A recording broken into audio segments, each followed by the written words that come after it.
This week on the Virtual Skeptics.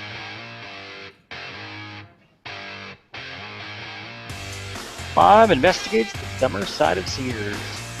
Eve is trembling with rage. Barb is mysteriously absent.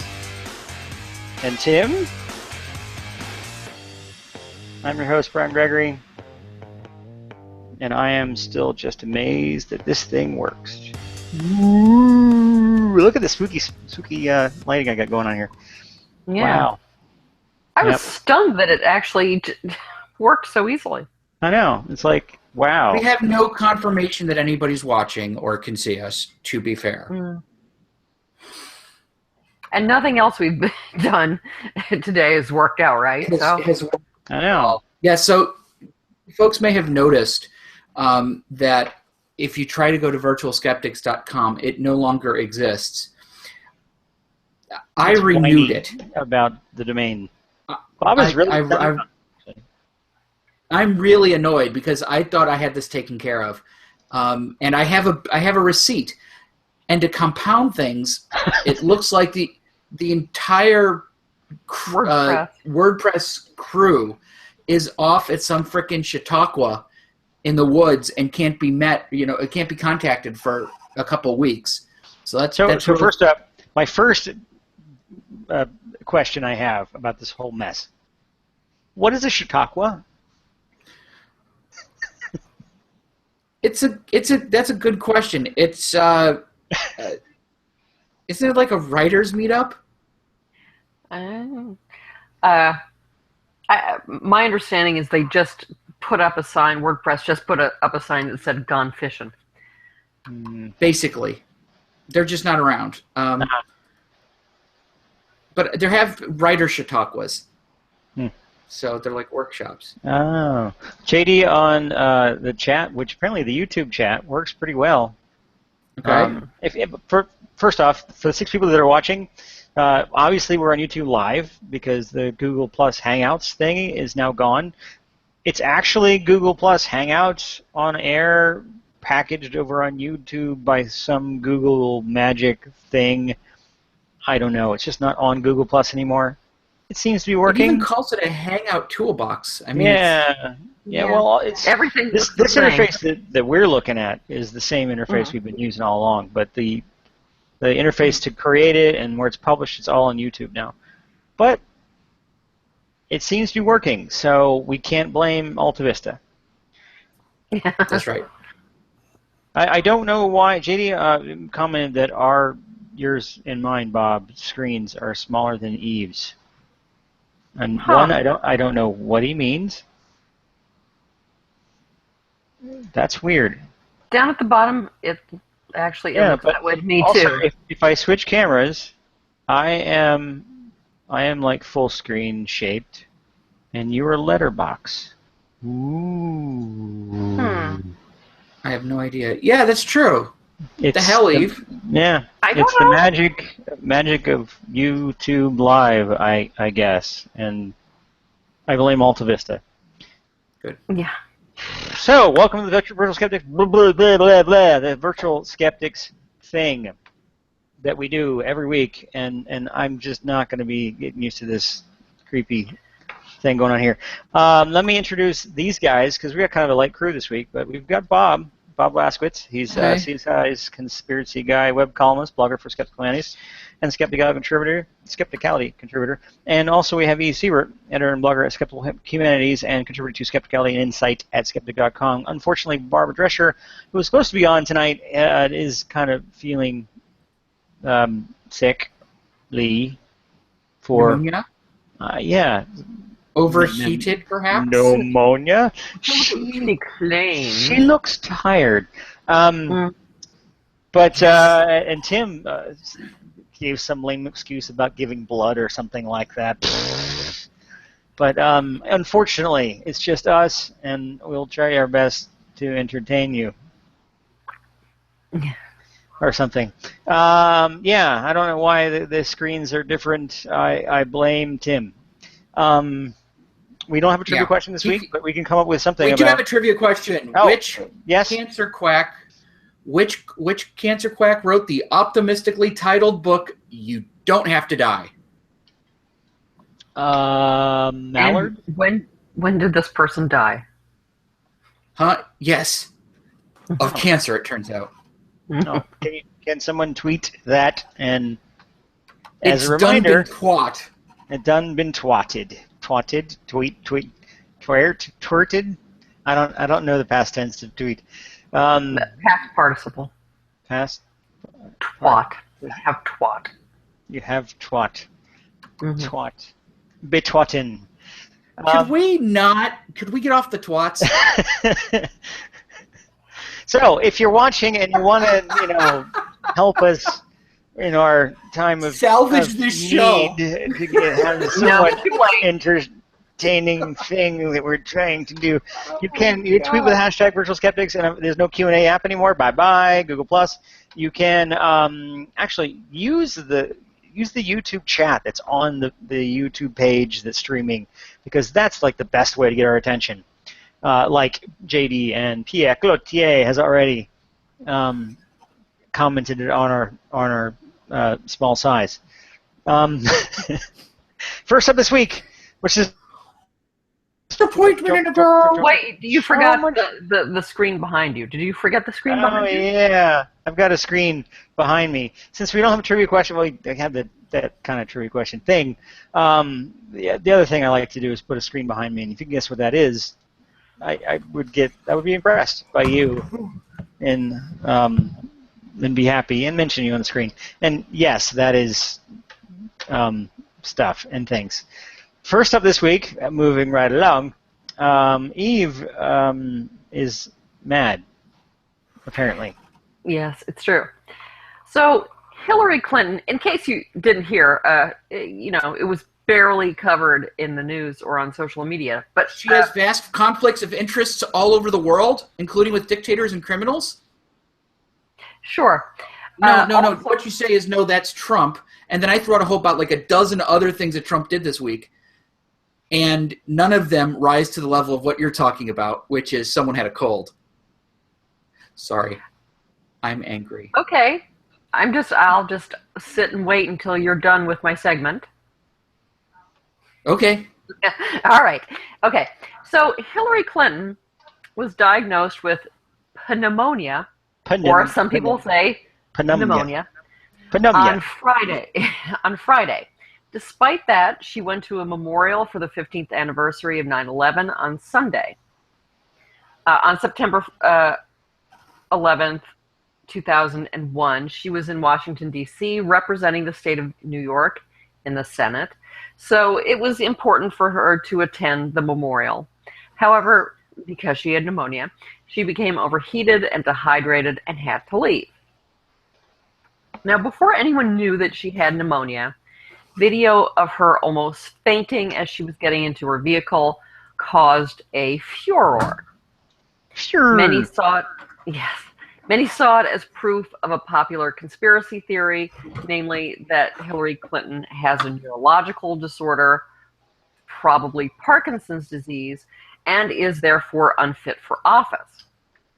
For some reason, the knowledge that she was suffering from pneumonia has only added to the furor, and oddly hasn't really allayed suspicions that her stumble was Parkinson's-related rather than pneumonia-related. Now, I'm not going to get into all the sometimes conflicting outrage over the pneumonia. I'm going to focus on the Parkinson's conspiracy theories. I should mention up front in the full disclosure type dealy that my mother had Parkinson's disease and Bob's father has Parkinson's disease. So we're both perhaps a bit more outraged than we would be if the conspiracy mongering focused on another ailment. But here's the thing. Hillary Clinton doesn't have Parkinson's disease. I'm not a medical doctor, or as I even have a T-shirt that says, not that kind of doctor. Yeah. Where's your TARDIS? I'm not telling. And much less am I a neurologist. But it's so stupidly obvious that she doesn't have Parkinson's, much less advanced Parkinson's, as people have claimed. And She no hasn't cherry... claimed those achievements yet. Yeah. Never mind. Yes. And no cherry-picked compilation of photographs or 5-second video clips can change that. And even those cherry-picked clips show, as we shall see, that she does not have any of the classic symptoms of Parkinson's. Now, obviously, people exhibit different symptoms. They react to medication differently, and the disease progresses at different rates in different people. That said, Parkinson's is not an easy disease to hide. A public figure with advanced Parkinson's who's constantly being filmed, constantly appearing before the public, would exhibit symptoms constantly. Anyone can trip, anyone can fall, anyone can faint, but a Parkinson's sufferer who's having serious balance problems is likely to have a slow, weak, halting, or awkward gait all the time, at least to some degree. One of the main purveyors of Parkinson's conspiracy theory is Dr. Ted Noel, who appeals to his own authority as a board-certified anesthesiologist, a specialty whose practitioners spend a rather modest amount of time with conscious patients. Since he's never examined Clinton, he says that he's analyzed evidence in the same way the CIA does. By pulling it out of the CIA's ass? Trying to diagnose someone. Illegal surveillance? As their Yeah, I know. Yeah. Drones at 15,000 feet? Yeah, and by the way, you don't not want to get a prostate exam from the CIA. Remotely? Rather, it's enhanced. Yeah. Jesus. Anyway, Noel also How do you do that from an aerial drone? I don't know. They have really good cameras. Really, really good. Oh my God. Okay. They could Noel see also... the polyp. Never mind. Yeah, let's stop that now. Yes. Okay. I tried. I can't. Noel also clearly has a bias. Among other things, he says Clinton lies all the time. Now, of course, one could mention fact-checking organizations that have shown that that's not actually the case, but that's not even really the point. The point is that this is an unsupported accusation he makes, but he uses it as a fact to support the rest of his argument. He says something along the lines of you can't trust what Clinton says about her health or the medical records she's released because she lies all the time. So an unsupported Circular argument to support other unsupported statements. Another sign of bias, he begins his argument by citing conspiracy septic tank InfoWars. Joe Biggs, and if you could bring up my only slide, is... Oh my God, I love this. Yeah, that is Joe Biggs. He's a creature, person Noel identifies as a journalist with InfoWars. Biggs has claimed that, and again, obviously, Biggs is in no way biased. Clearly. Secret Service agents have contacted him to say that Clinton has had Parkinson's for an extended period of time and that they are concerned about her ability to function as president. Noel notes how extraordinary it is for Secret Service agents to go to the press to reach out to Alex Jones. Sorry. About privileged information. Don't step on my joke. He doesn't, however, know how extraordinary, even unbelievable it is that they choose to go to someone that no one with any sense will take seriously. it's like the aliens always appearing to Cletus the slack-jawed yokel. If going out in a field somewhere, find someone who no one will ever believe. That is what the Secret Service apparently has done. That Alex Jones and his friend, they seem real reliable. You're on the level. So yeah. anyway, Nice. so That's after pretty that introduction, there comes the parade of evidence or evidence. Evidence. Yeah. Evidence.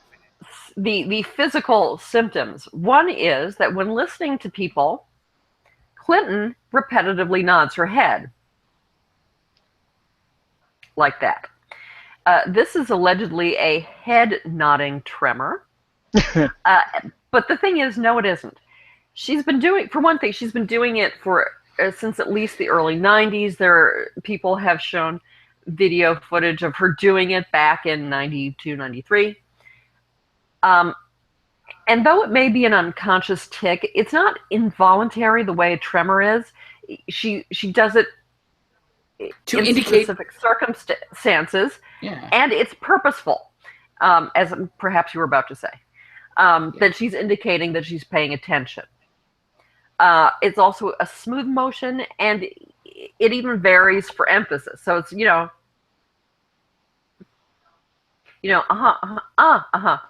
that sort of thing. That's the way I like it.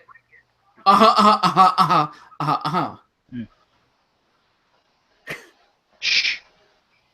So yeah, and again, she does it a lot. She just keeps nodding, but it does not really look like in any way, shape, or form like a Parkinson's tremor. It looks like she's nodding her head to show, yes, no, really, seriously, honestly, I am paying attention to you, really. Mm-hmm. Yep. Mm-hmm.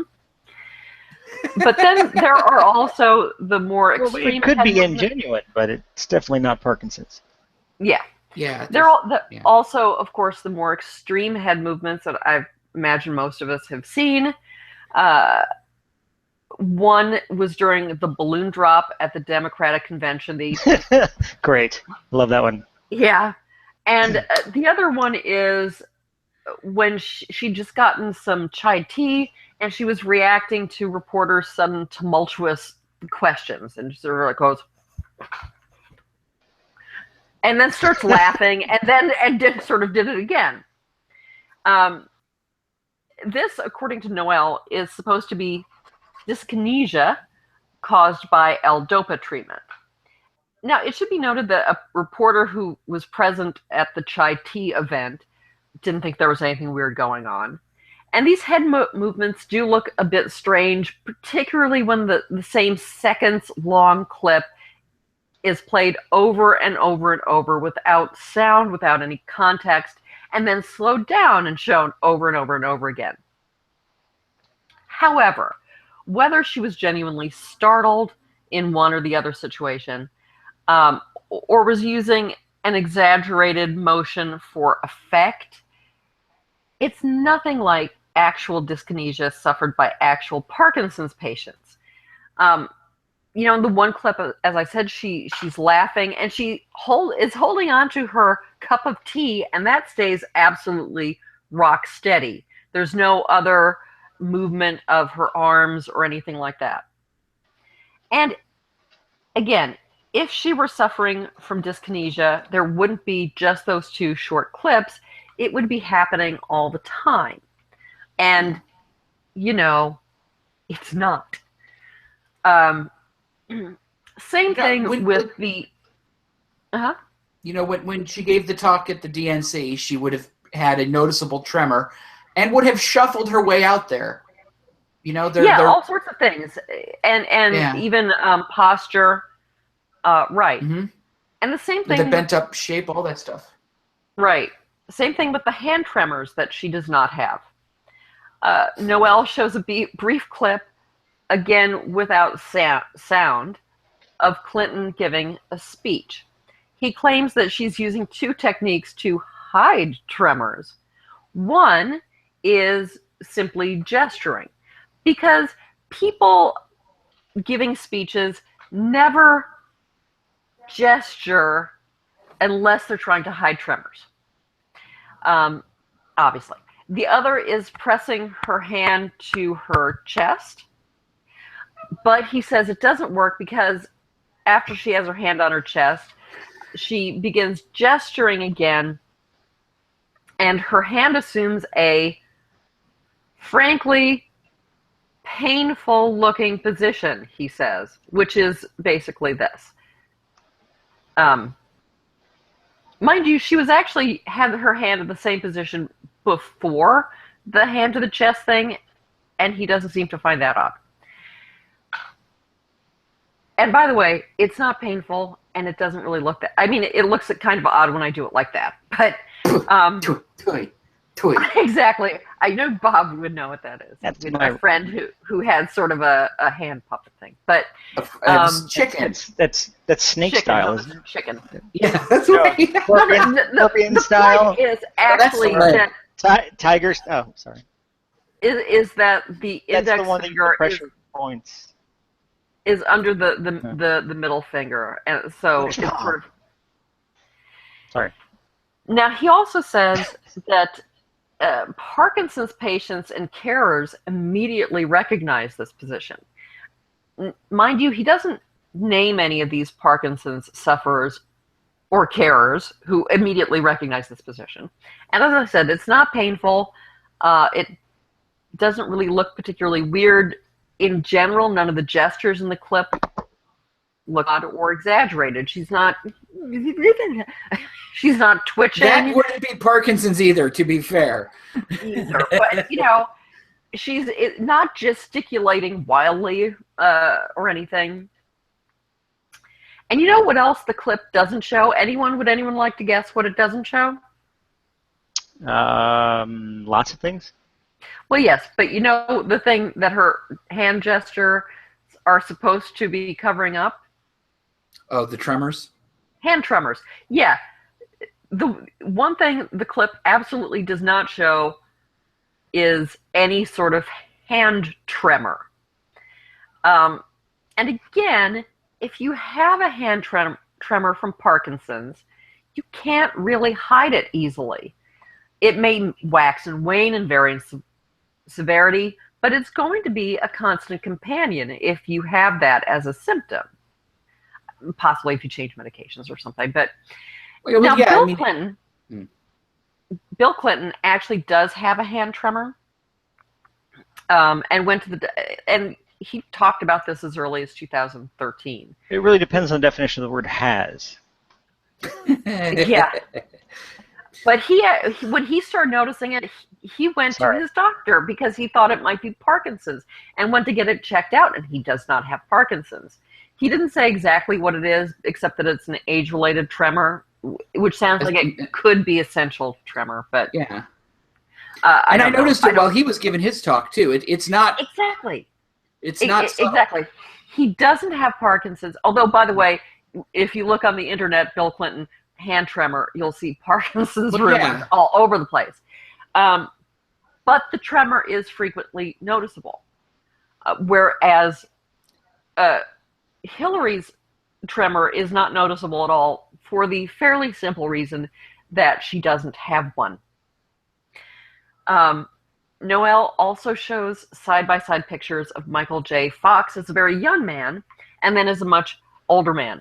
This is supposed to show a bug-eyed feature of Parkinson's. And actually, if you didn't already know that Fox has Parkinson's, I think the normal reaction would be, oh my God, where'd my youth go? Not, oh, he has Parkinson's, just from one photograph. But interestingly, Noel does not show any video of Fox or of any other Parkinson's sufferer. Now, this may be because of copyright, but any video of Fox would highlight the absurdity of the claims about Hillary Clinton, because Fox has many of the symptoms that Noel attributes to Clinton, and the difference in his movement compared to hers, he's had Parkinson's for a very long time, but he's also had noticeable symptoms for decades. He has that head movement, the L-DOPA related head movement. Or he did. He may have changed treatments, but and the movements are constant. They're obviously involuntary, and they're obviously uncontrollable. Unlike all these movements that Noel talks about with it's Clinton. like he's never heard a description of Parkinson's.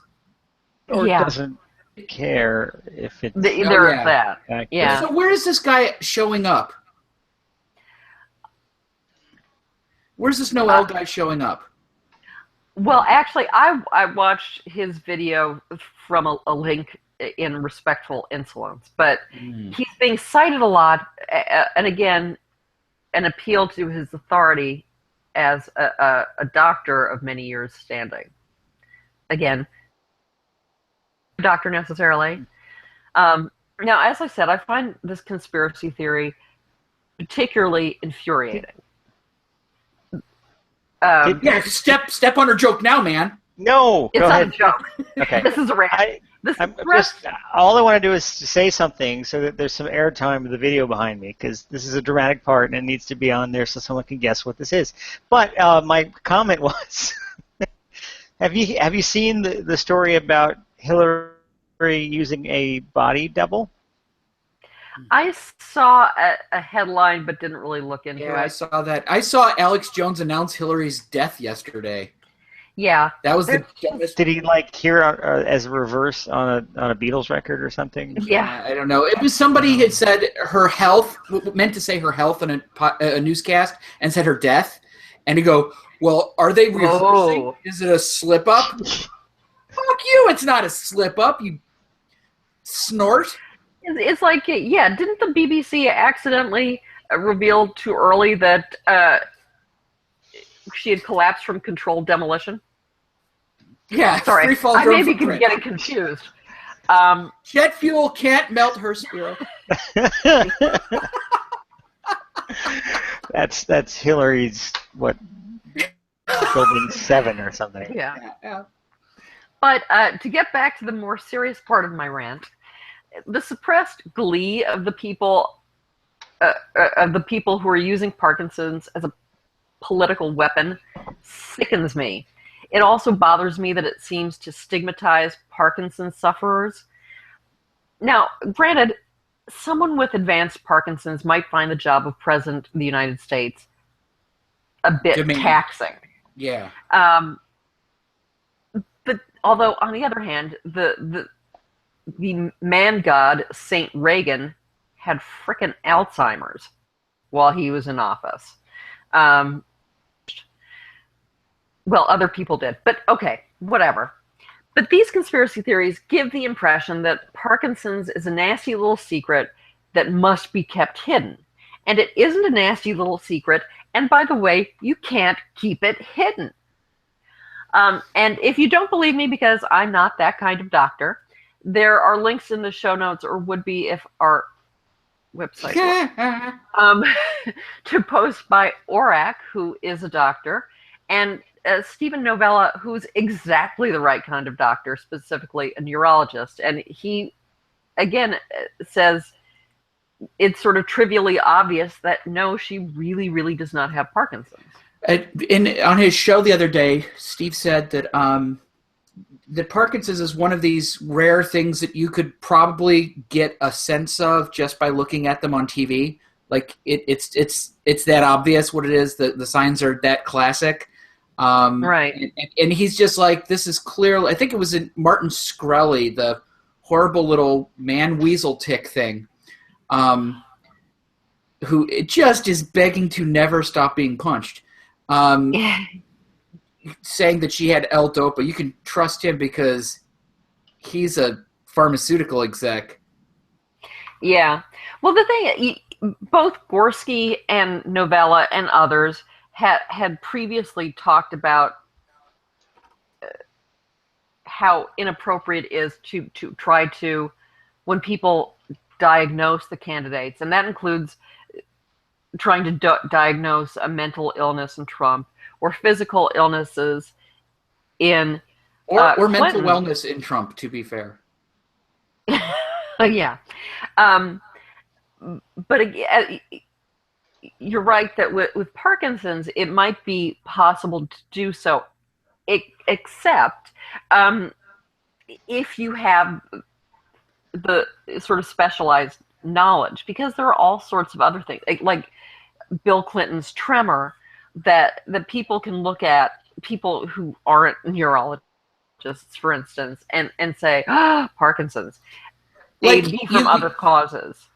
You would see the mask-like face, the slurred speech, the problems starting up, specifically walking through doors, these odd individual things that family members of mine have. Yeah. And it's so aggravating to see something that's not someone's fault being used as an insult, being used to belittle someone. That is so infuriating. I could skin that motherfucker and wear his hide and dance around the fucking maypole singing Havad Nagila. Fuck this guy. Thanks for that image, Bob. Yeah. No problem. No, he sucks donkey balls and should be eaten by bees. Yeah. Yeah, but I mean, people tend to think, Anyway. tremor, Parkinson's, but there are many other symptoms of Parkinson's and also of the treatment for Parkinson's, and there are many other things that cause tremor. But but a neurologist or someone who's studied might actually be able to tell if someone had Parkinson's or not. And Stephen Novella, who has studied exactly that, has said fairly conclusively that she really doesn't. If she has it, it's so early there are no symptoms visible. Yeah. Well, yeah. Which I'm grasping. Mm-hmm. Did you post the trivia question that you concocted on the spot, Bob? I did. It may not have had a hashtag on it. Where did you post? On Twitter. I was looking for it, and I didn't see it. Yeah, you didn't hashtag it. I'm retweeting it as... Okay, thank you. That guy. So in case you missed it, the question was, who wrote the book You Don't Have to Die, which has the same inflection on the cover because, that's just the way it works. Look, Charlie Sheen.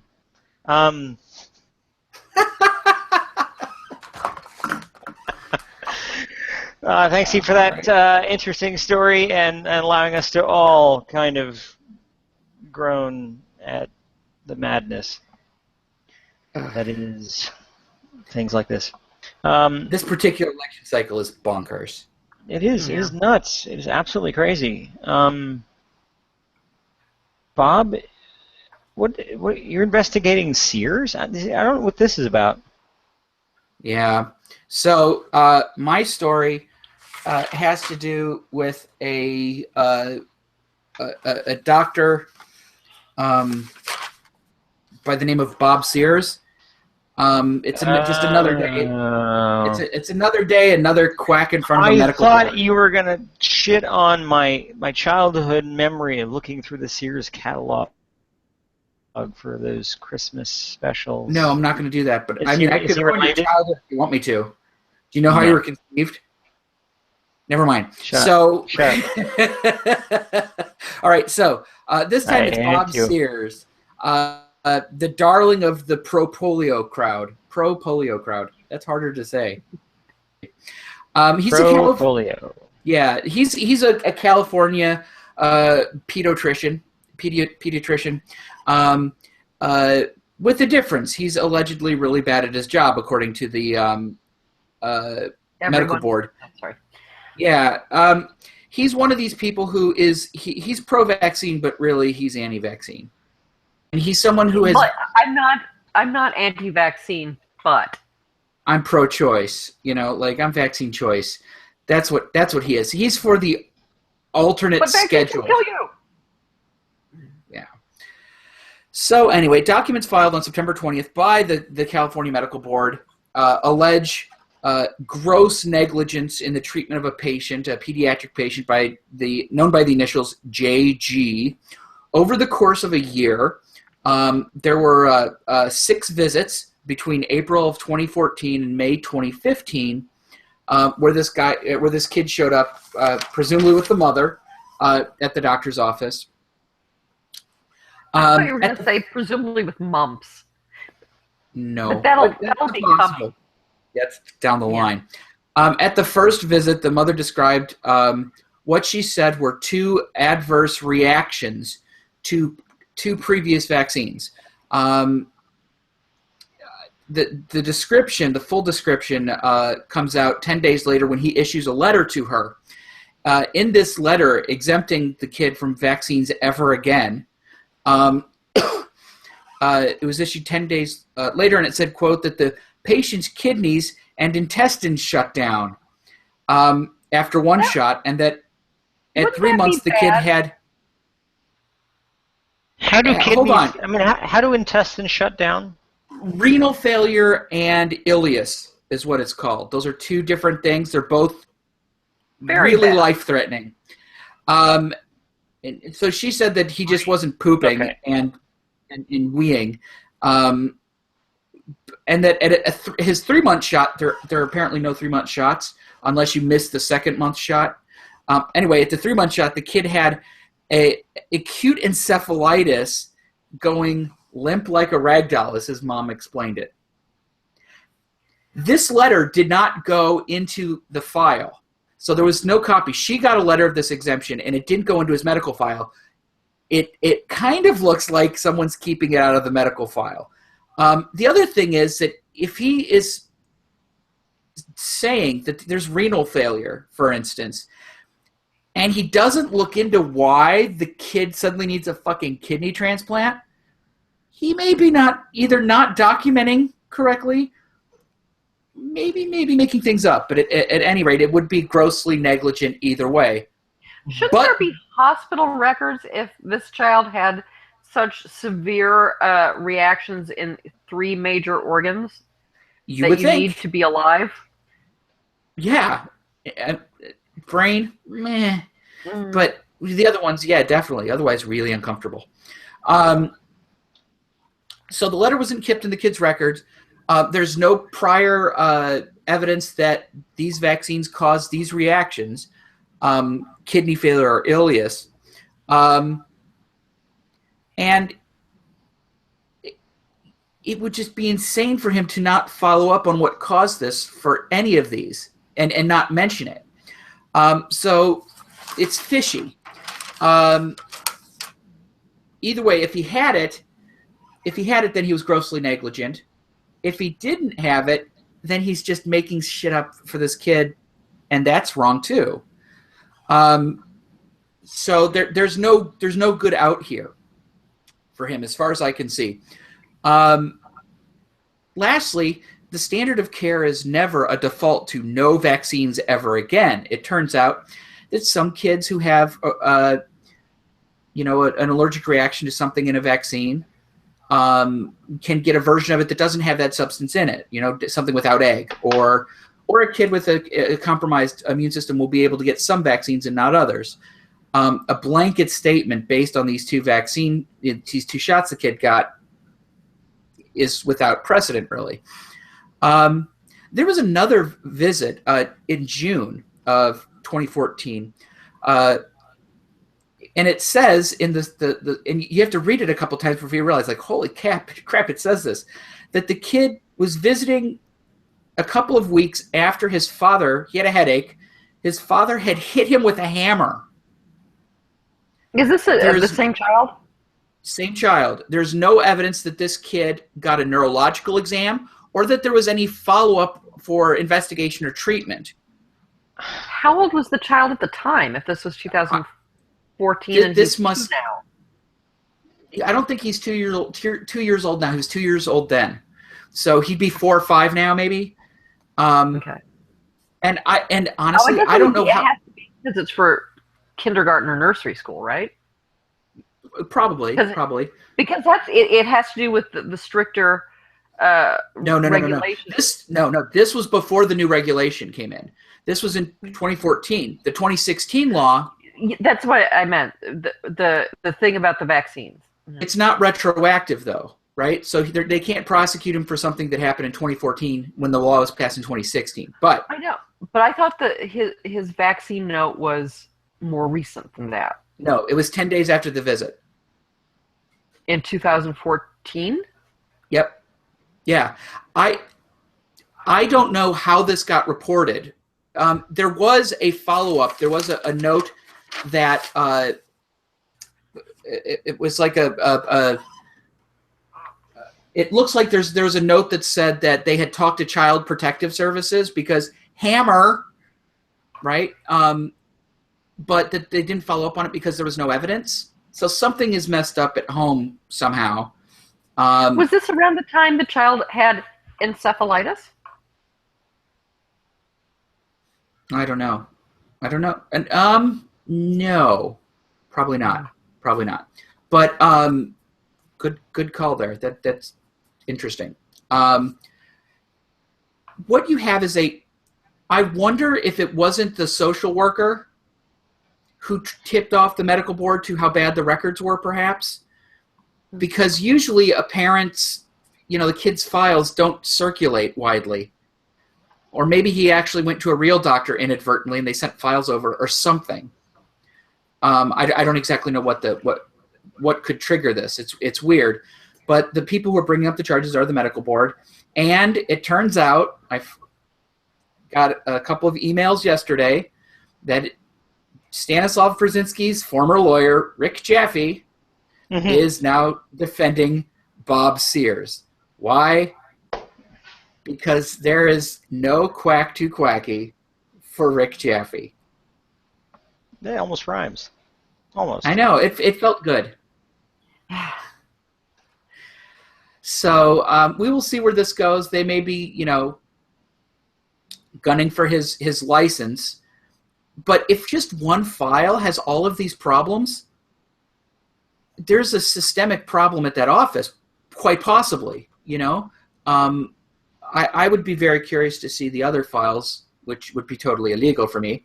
But it's really concerning that you could have one file with all of these problems in it. Makes me think of another guy I knew once who had files that had all sorts of fucking problems in it.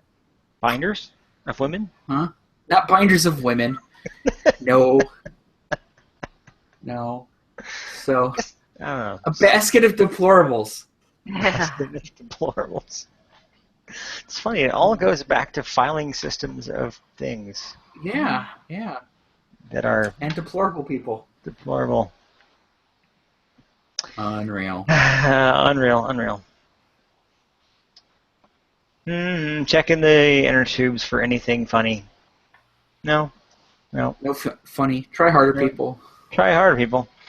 It said the guy who couldn't get the website renewed. I can't really make demands on people. Now, I only have a couple of really cool yet terrifying things this week, and I'll go ahead and play the little thing that I play while we're watching Alien Invasion behind us. That's another hint, by the way. I really want someone to get this one. Okay, here we go. Let me start this video. This is the Pro Drone. Hey, wow, it even says that. This is a big-ass drone with hands. Oh, God. That looks fierce. No. This is a drone that's made by a Japanese company that without the hands, it can lift 44 pounds. With the hands, it can still lift 22 pounds, which is pretty impressive. And you can program it to do stuff on its own. Like put chairs away if you wanted to really do that. But I just thought it was the coolest. This is simulation, right? Yeah. No, this is video. This is video. Huh. I mean, yeah, it can even like land on its hands and park on its hands, which is what it's doing right now. but I just think that is the coolest, most terrifying thing ever. I mean, just imagine a small swarm of these grabby drone things. What you could do with that? It has like talons. I know, it's like an eagle setting down. I know, it is. Don't keep its Pooh Bear from it, is all I'm saying. So, I mean, the thing that's awesome about this is that you can just go buy this. I mean, this is all commercial, off-the-shelf. It's a little expensive, but it's all commercial, off-the-shelf technology now.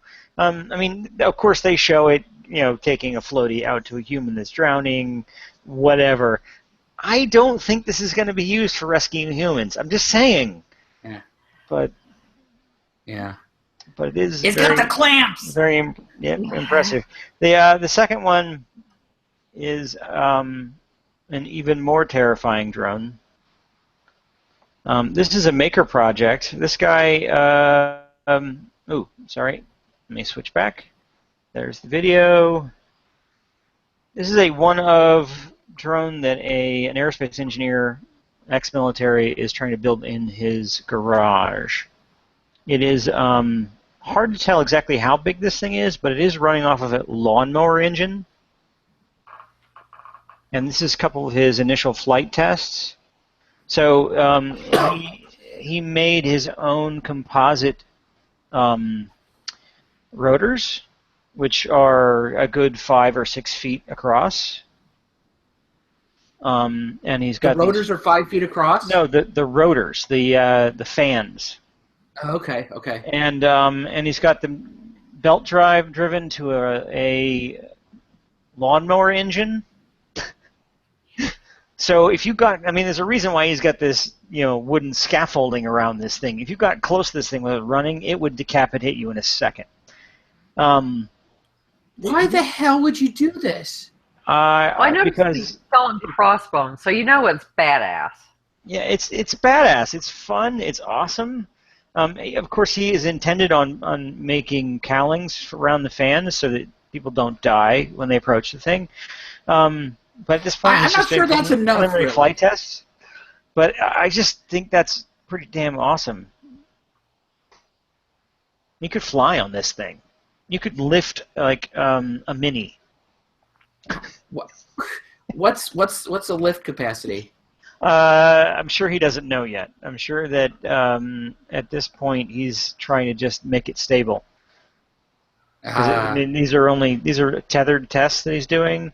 He's had to adjust the CG, the center of gravity, so that it can balance. It learns itself. And not clear how he's controlling the throttle. There's not a lot of instructions online. What you have to do when you're building these things small scale is you have to adjust the speed of the fans so that you can balance it. And you usually do that by some kind of feedback system, with some kind of balance sensor or some kind of sensor that allows you to tell whether or not you're flat. And then you change the speed of the fans to match that. Now this is one motor running all the fans. It's not transmission. And the fans themselves don't have the pitch of the blades don't change. There's another way you can change the power of a fan. So I don't know how he's balancing this thing, but it is quite interesting, and I'm glad that he can test this without it blowing up, because it's an accident waiting to happen. Yeah, I hope his neighbors never just walk into his garage to borrow a tool or something. The rotor shrouds need to be built, and there needs to be a control system. Yes. So he hasn't solved. It's completely uncontrolled at this point. He's solved. Well, he's solved the aerospace. He's Portland, of course. He's solved the aerospace problems, but not the electronics and control system problems and things like that. So it's a very cool project. I'm going to follow it, and I hope the guy succeeds and does something really cool, because that thing could kill you. That'll kill you. There you go. Oh my God. Yay! And Barbara, who is watching but not on because she can't talk, wins the prize.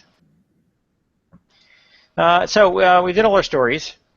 I was looking online to see if there are any good questions or anything. I really want to see this Claude drone go fishing. Oh yeah, I that'd be know, a great totally. idea. It's like grabbing Yeah, salmon. totally. Sharks, why not? Grab a shark. Yeah. Anyway, do we have any announcements while we're trying to figure out what to do left? Oh, the trivia question. Did anybody get the trivia question? I Were can't you see. looking? Yeah. There was one response, I think, to you on Twitter. And what does it say? Well, it's from an account called Gregor Mendel. Gregor Mendel. Yes. I don't think it's really And, him. Peter, and it says Peter Thiel. Peter Thiel. Thiel? Peter Thiel? yes. That's it says. Peter Thiel. No? No. What is the No, answer hold on. then, since you're being so Harry toasty? Hoxie. Harry Hoxie. Harry Hoxie. He Who the heck had is a. Harry Hoxie?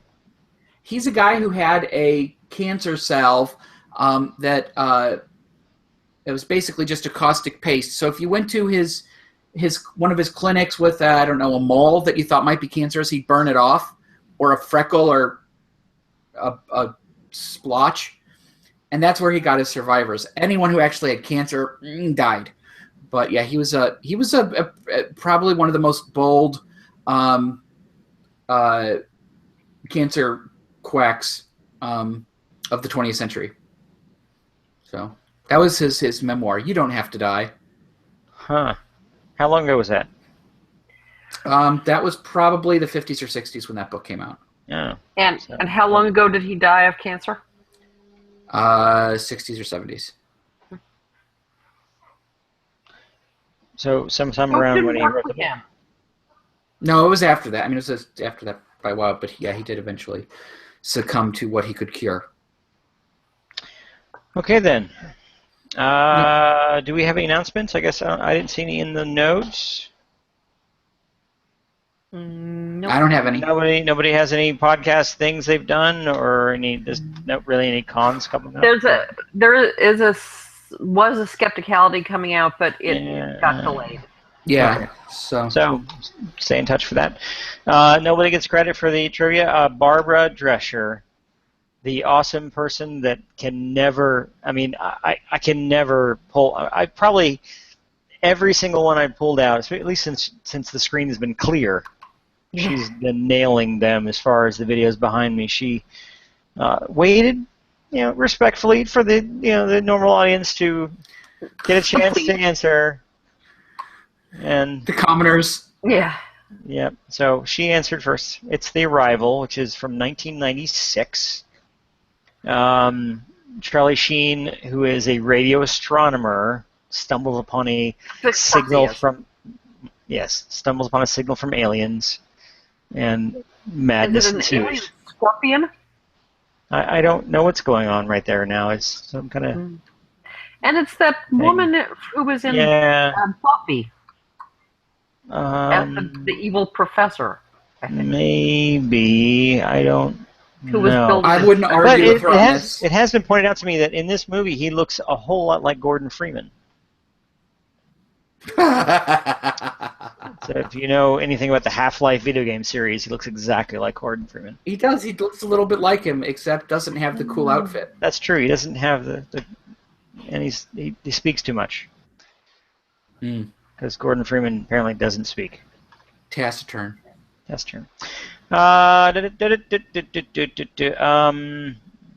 No announcements. I'm going to throw an audible this week, and just forgo our normal book time because I don't have a book. Okay. Well, all right then. Do you guys have books ready? Fine. Because you guys can do books. I have stacks of books. I've been tearing through the Dark Tower series. I'm just started the third book. I'm really enjoying it. I don't have my copy in front of me, so otherwise I would quote something awesome from that series. I'm really enjoying it. You guys want to just talk about a book you're reading or something? Well, I don't have the book with me right now, but the book that I'm reading is Ed Young's I Contain Multitudes, which is about the microbiome, and it will make you doubt your own significance in some pretty major ways. Wow. It's really good. And then I just read it on the back of Kat Arney's book, Herding Hemingway's Cats, which is about genetics, and it talks about the nuts and bolts of genetics. And then you add that, you think that the microbiome is constantly doing this stuff, turning over and over and over, this massive algorithm of life.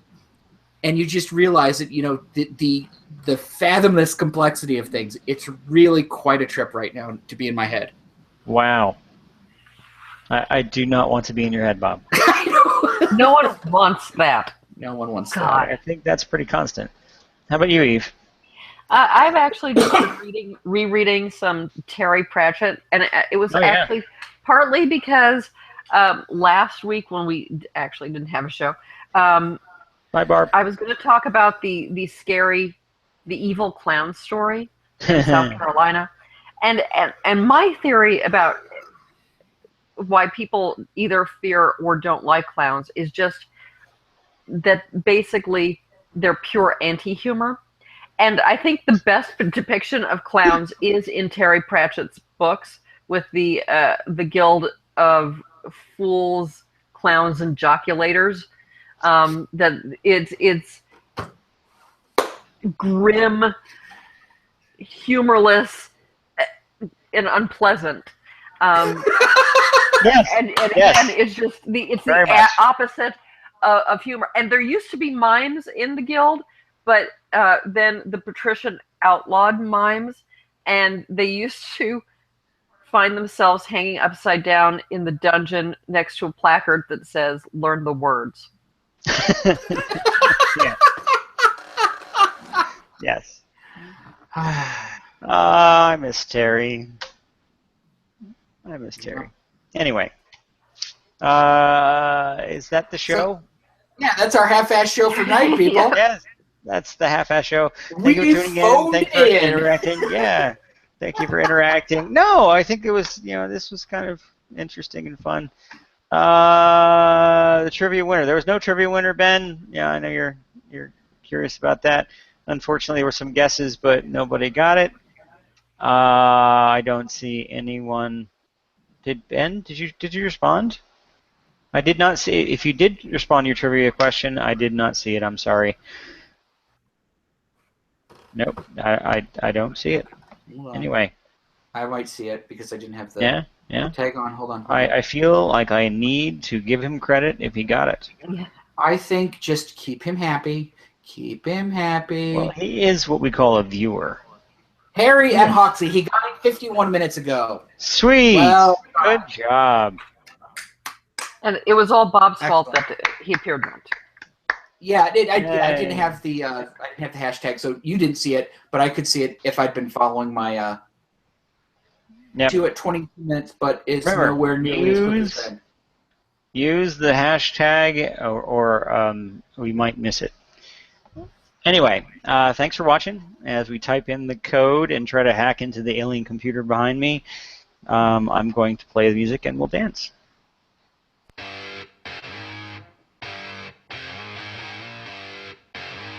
The Virtual Skeptics is an independent production of whatstheharm.net, Skeptical Humanities, myself, ICBS Everywhere, and Doubtful News. Our logo is designed by Sarah Mayhew at sarahmayhew.com, and our theme music is by Musicant and used with permission.